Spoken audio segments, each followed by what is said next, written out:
आनंद sir, अध्यापक भर्ती परीक्षा लेवल 2 में विवादित प्रश्नों को लेकर जो केस चल रहा था माननीय उच्च न्यायालय सिंगल बेंच में, सिंगल बेंच से जैसा कि आपने बताया था कि केस जो है अब डिवीजन बेंच में जा चुका है। तो आगे इस केस में क्या कुछ अब होगा? क्या कुछ आगे अभ्यर्थियों को करना पड़ेगा? जो याचिका करता है उनको अब आगे क्या प्रोसेस से गुजरना होगा? और क्या कुछ इसकी आगे प्रक्रियाएं हैं? थोड़ा सा लेवल 2 जो कि याचिका करता है उनके बारे में आप बता दीजिए। नमस्कार। देखिए, लेवल 2 में जो अलग अलग सब्जेक्ट्स में क्वेश्चंस पे ऑब्जेक्शन लगे थे, तो जोधपुर हाई कोर्ट से एक फैसला हुआ था कि स्टाफ सिलेक्शन बोर्ड को एक्सपर्ट कमेटी गठित करने का आदेश दिया था जितने भी क्वेश्चंस पे ऑब्जेक्शन थे।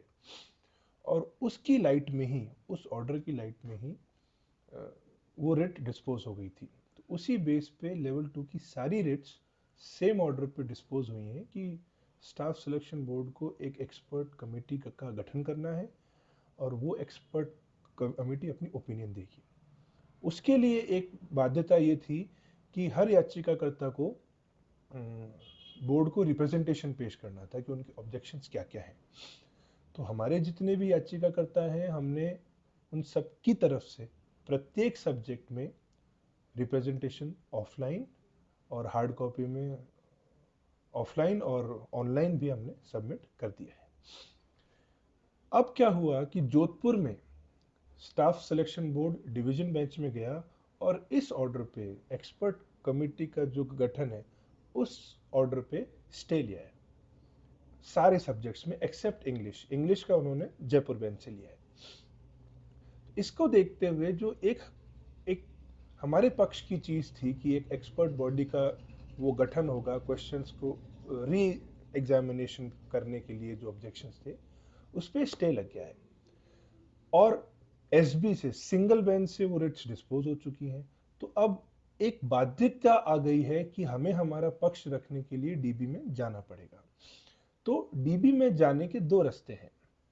सर्वप्रथम सर्वप्रथम रास्ता ये है कि जोधपुर में जहां से स्टे लिया गया है, वहां हम 110 की एप्लीकेशन लगा के वहां उस केस में बनेंगे पार्टी।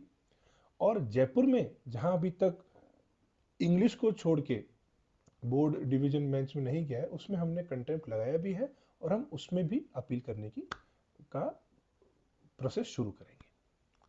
लेकिन सर, सबसे बड़ी बात यह है कि जयपुर से जितने भी अभ्यर्थियों ने या याचिकाकर्ताओं ने केस लगाया, क्या उनको भी अब डिवीजन बेंच में अपना केस पक्ष रखने के लिए नया केस दोबारा से फिर से लगाना पड़ेगा?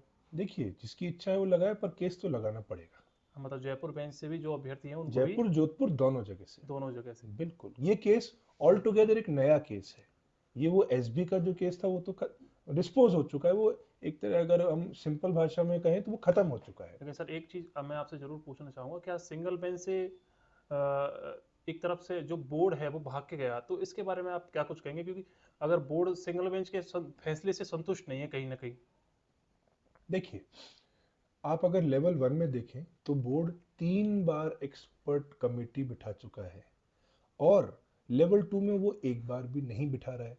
तो बोर्ड खुद कंफ्यूज है कि करना क्या चाहते हैं। तो एक ही एग्जाम दो पार्ट्स में हुआ है। एक फिफ्थ क्लास तक है, उससे ऊपर के स्टूडेंट्स का है।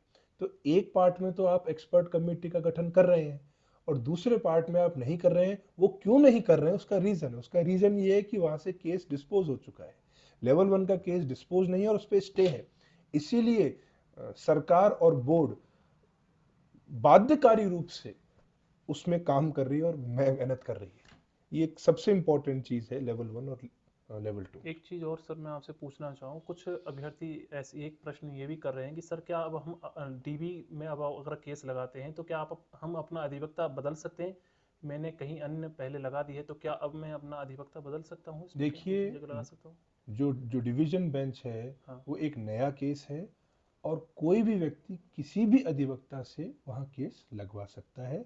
उससे कोई फर्क नहीं पड़ता। सर, क्या डिवीजन बेंच में आपके यहाँ से केस लगना अब शुरू हुए हैं? क्या अभ्यर्थी अपने यहाँ से केस अब लगवा सकते हैं अपना डिवीजन बेंच में? जी बिल्कुल, हमारे यहाँ से जोधपुर और जयपुर दोनों ही जगह हमने प्रक्रिया शुरू कर दी है। हमारे पास जो जो अभ्यर्थी आते जा जा रहे हैं, हम उनका प्रोसेस शुरू कर दिए। और जो अन्य अधिवक्ताओं के यहाँ जिन्होंने अपना केस लगवाया कि वो आपके यहाँ से अब लगवा सकते हैं? देखिए, कोई भी कैंडिडेट किसी भी अधिवक्ता के यहाँ लगा सकता है, ये उस कैंडिडेट की चॉइस है। इससे कोई फर्क नहीं पड़ता कि वो पहले किस वकील के साथ था, बाद में किसके साथ है।